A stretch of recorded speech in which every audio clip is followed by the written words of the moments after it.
Hey guys, it's Danny. Today we're going to take a look at my Habenaria orchids and see if they are still alive. They do not look alive, fear not though, they're supposed to do that. They are, should we say, deciduous? They kind of melt down pretty much at the end of autumn, I would say, and go dormant because inside the pot there is a corm. So all of that energy from the shoots, the leaves, the stems, all of that gets, let's say, absorbed by the corm, and theoretically, and if we did things right, we should have brand new plants sprouting in the springtime, kind of like tulips or daffodils. So today I'm gonna take you along as I uncover what's inside these pots and see if I did a good job. Spoilers, I did nothing, which is what you're supposed to do in the winter time. So we'll see if that worked out. And we're gonna pot them up, see if we have new shoots, and talk a little bit about Habenarias today. You will not see me today, but fear not, yet again, you are not losing anything. I'm having a pretty bad day.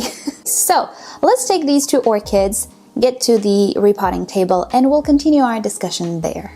Alrighty then, so let's start. Which one should we start with? So let's start with this one. This is the Habenaria rhodocheila pink. You might have noticed at the beginning of the video that I was keeping them very high up a shelf. It wasn't really illuminated at all. Well, that's because in their dormant period, these Habenarias really don't need any type of light because there's nothing alive up top anymore. They also do not need water. I'm seeing good things, by the way. They also do not need water. And the best way to absolutely destroy a Habenaria is to water the corm in the dormancy period. That's how I managed to lose not one, but I do believe 2 Habenarias in my lifetime. And I decided this winter I shall not even drop a little droplet of water on this pot. I'm just gonna let it completely go bone dry and see what that does. And I think I can see the corm right here, maybe even some roots. I'm hoping they're not dead roots. So first things first, I'm going to cut away all of these dried bits, and I'm gonna do so on top of my trash can just to maintain my working space a little bit cleaner. I'm just gonna take some scissors and just simply cut them right here at the base. They also had some mealybugs at some point, and I don't know if there's anything still active. Everything is dry here, maybe not, but you know, just to be safe, I'm going to remove these outside in the outside trash can. All right, there we go. And this is what's left. Now, typically, this is sphagnum moss, by the way. Typically, I would go and water it, but I'm a little apprehensive due to my experience. I want to see if I can remove the corm, if there is a corm to speak of. I want to see if I can remove the corm, even if the moss is dry. I don't know if I can. The thing is, the roots die off. Yeah, these are kind of dead roots. The roots die off anyway, so I don't really need to be very careful. I do, however, need to be careful with the corm. So I'm gonna work my way until I kind of find it. And when I find it, I might wet it a little bit, if it's alive. I might wet it a little bit and then remove it and let it dry out a little. Okay, I'm getting a little scared, so you know what? I think though that I will go ahead and wet this bowl of sphagnum moss because I might rip off the little hairs of the corm. And that's not fun either.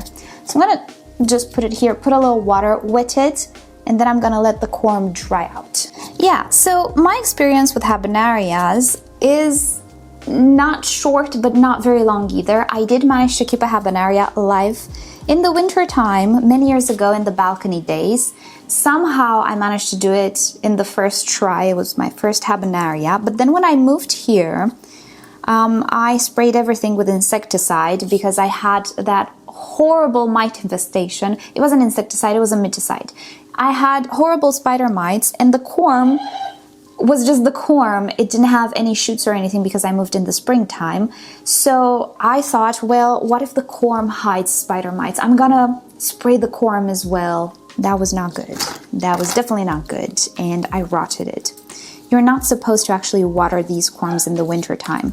And I did, and I lost it. So that's why I'm apprehensive, even wetting this sphagnum moss, but I cannot do it otherwise. Oh, there is a bad smell in here. Oh no, I hope it's not the corm that died off. I'm trying to be gentle. I'm trying to be careful up top here because this is where new shoots are coming from. And the sphagnum moss does not want to detach. There is a solid something here. It could very well be the corm. And whoever decided to put bark on this corm, yeah, no, not a good idea. The corm is very fuzzy and attaches to anything and everything. Much easier to remove, even moss, but much easier to remove, let's say, dirt than bark. This bark is now attached. I cannot remove it. If I remove it, I'm gonna break something. I'm gonna break a corm, a root, I don't know. I'm gonna break something. And I cannot tell if this is a live corm or not because of this stupid bark that is attached, and it kind of formed a shield around the corm. Good job, good job, good job. Awesome. Alrighty guys, so I am actually feeling something here, and it's quite considerable. This is something. It might very well be the corm. I'm gonna insert some footage so you see how the corm looks like. I cannot get to it. I cannot see if the corm is okay. I cannot see anything. You know what I'm gonna do? I'm gonna leave this structure as it is. I cannot tell if it's a corm because of this bark. So this one, you know what? It's a mystery. I don't know.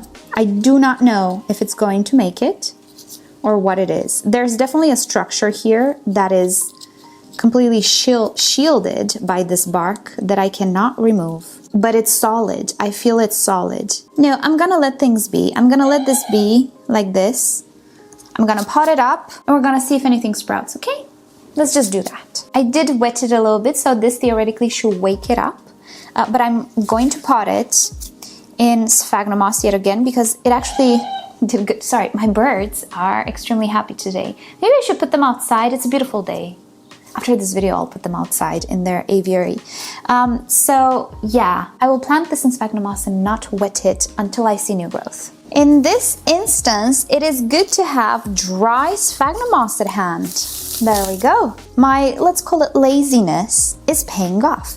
So I kind of want to maintain the level, and I will remember which side is up. This side is up, and I will pot it with where the stems were upwards. If you do not remember where stems are with this orchid, you can plant it on its side. Pretty much again like you would do with tulips, I guess. Don't quote me on that, I'm not an expert on tulips, but I do want to bury everything. So I will center it actually and put sphagnum moss around it because the new shoots will come out from this area. So I want them to be upward and I don't want them to have to travel too much. And you see the first shoots, it is time to water. And what I will do is not cover this with bark. And then when I start to water, I will put the bark layer. The bark layer, if you are maybe newer to my channel, you're a little confused, the bark layer is put there to prevent cyanobacteria from forming. If there is no moisture, there will be no cyanobacteria either. So there is no need for bark at this stage. I'm just gonna let it be like this. Not put a droplet of water on it because I already wet it. It's already wet in there, or moist. And I'm just gonna wait it out. Ta-da! Repotted. Yes, I know, it's bizarre. This is pretty bizarre for an orchid, but trust me, that's pretty much theoretically how you need to go about it. This is how I went about it many years ago, and I guess that's my highlight with Habenarias. I haven't had luck with them after, for various reasons. But anyway, okay, let's look at this one now. This is Habenaria carnea. And this, again, you can actually pull out these stems, it's fine. And this one, again, is potted in sphagnum moss, which is fine. Oh, again, I do see some roots here. The roots and the corm are both fuzzy on these orchids. I'm first trying to detach the sphagnum moss, let's say, and try not to pull it from the potential corm because that will rip it. Is the corm so low on this orchid? So this is definitely cormless. Is it? It is. I don't feel anything here. There's nothing here. But there is something down here. Let's see. Burdens. Don't laugh. It's not a laughing matter. Oh, I broke it. Yep, this was the corm and I broke it. Oh, and I also have a new shoot on this one and I broke the corm. I feel like I want to cry. I'm not having a good day as it is. But you know what? This happens. Me and Habenarias, you guys, it's a learning process because you only get one chance. Yeah, I broke it completely. But I'm hoping that I still have enough. Even if you break a corm, theoretically you should do good, right? I don't know. I broke it. Okay. Okay, so let me show you. At least you know how a corm looks like. See, this is the broken piece of the corm. It was right here and it snapped. It's apparently very fragile. And this is the new shoot that started to grow. It was actually alive and I broke it. So being that the growth section is here, maybe because I broke a little bit of it, maybe it's gonna forgive me. Okay, so alrighty, a little side note here. I kind of wanted to get these Habenarias out of their medium because it was old, it looked broken down. I purchased them last year, so this is not my medium. And I think the best thing to do is to just let the Habenaria start to sprout. Just keep it like that in its medium until you actually see leaves and stuff. So you can water it and the corm will be okay if you water it and much easier to remove. But as I was saying, that's not my medium. It's not my moss. It looked bad. I wanted them out of there. I kind of rushed it too much. If it were my medium though, I would have totally waited longer. But yeah, in retrospect, Captain Hindsight speaking here, I should have waited more. There you go. So let's learn from that as well. Maybe it's not a good idea to rush, even if it's not your medium, even if it looks kind of bad. It's dry, it's fine, right? Yeah, lesson learned. You know what? I'm tempted to keep this piece of corm as well. I will pot this. I will not water. I will let it callus over and I will pot this as it is. And maybe it will survive. It's actually an opportunity for us to see if you break a Habenaria corm, you know, will it still survive? If you know me, you know that I do have quite a bit of fails shown on camera because you know what? That's the hobby. That's life. You fail in life, you fail in the hobby, you fail everywhere, and that is okay. Sometimes you fail. We need to learn. That's the most important thing. We're gonna have to learn from these failures, even if they hurt, and be better. So this is yet another fail, but I'm gonna post it anyway because that's what I do.